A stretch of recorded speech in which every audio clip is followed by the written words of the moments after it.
So the Romans ruled the world, destroyed themselves. Now here's the big part. The Roman Empire did not fall by invasion. It fell by disintegration. Disintegration means it fell apart, like a piece of cake that just broke up in little pieces. That's how the Roman Empire fell apart. Well, you just broke up. And what happened was everybody scrambled for power. And the result was many little kingdoms. Instead of one kingdom, many little kingdoms. Let me give you some of their names. Spaniard, Franco, Belgier. This is Roman kingdom. Anglo, Roman kingdoms. Portugal, Roman kingdoms. We know these kingdoms in English. Franco, France. Belgier, Belgium. Porco, Portugal. Anglo, Spaniard. They're all kingdoms. They are all Romans. They are all Romans. So their psyche, their mentality ingrained. We were chosen by the gods to rule anybody who don't have our traits. They were chosen by the gods to be our servants and our slaves. They are not complete divine beings like us. We are superior. So the French and the Spanish, the Portuguese and the British, Anglo, call them England, they decided to expand their kingdoms. So they came to Africa and the Caribbean, and we call it colonization. Colonization is the expansion of Greek leadership philosophy. So going to Africa and bringing slaves over as merchandise was easy. Why? Big nose, big lip, dark skin, busy head, black eyes. I found 1 million servants, they say. So they come to the West, they establish their plantations, whether it is Carolina or Florida or Louisiana or the Bahamas or Jamaica or Barbados or St. Kitts or St. Thomas or St. Lucia or Guyana or Mexico. They had their plantations and they couldn't use the people they met here because they killed them out with disease. And so they went and found some divine slaves chosen by the gods to work the ground. And they brought them over on ships. And the first ones to bring them was the Portuguese. The Portuguese told the British, we found some people to work the farms. And the British said, where you got them from? They follow us. And they went to the west coast of Africa. And then the French found out. The French said, oh, let's go get some too. And then the Spanish says, oh, let's get some too. And everybody started dashing for divine slaves. Remember, divine means you were chosen by the gods. It's not racism. It's leadership philosophy.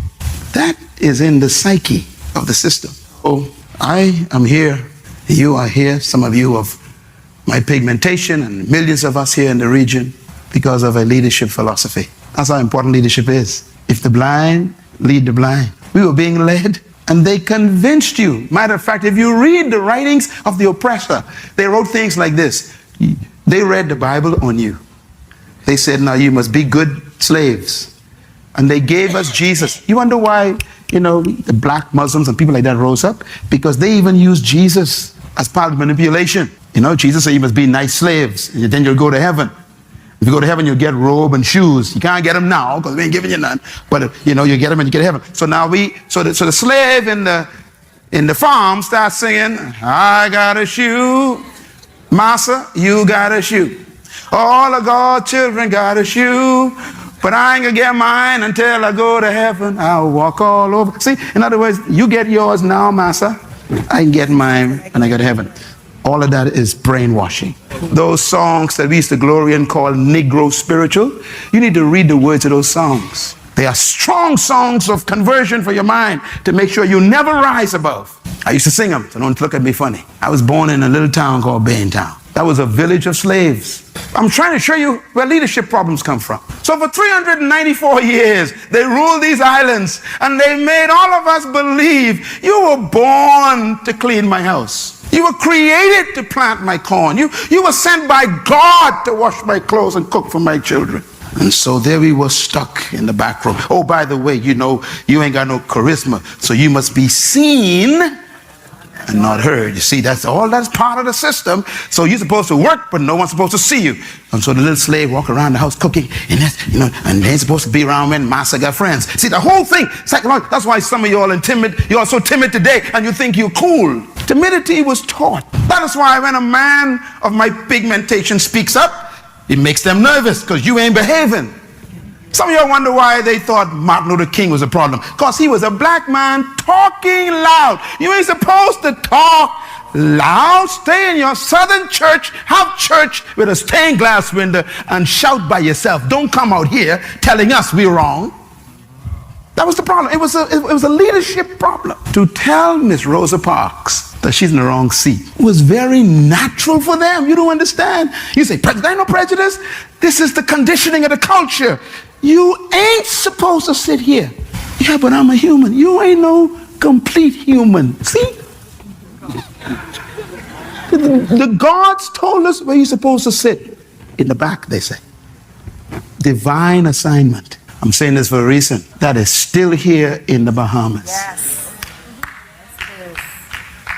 No matter how much school you go to, no matter how many degrees you get, no matter how much you think you know, when you come back, they tell you, you're just a smart slave.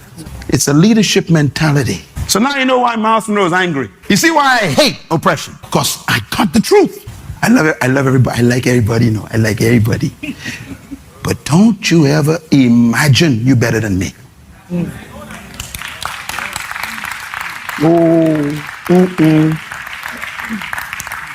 You think you better? I draw a line. Cross that.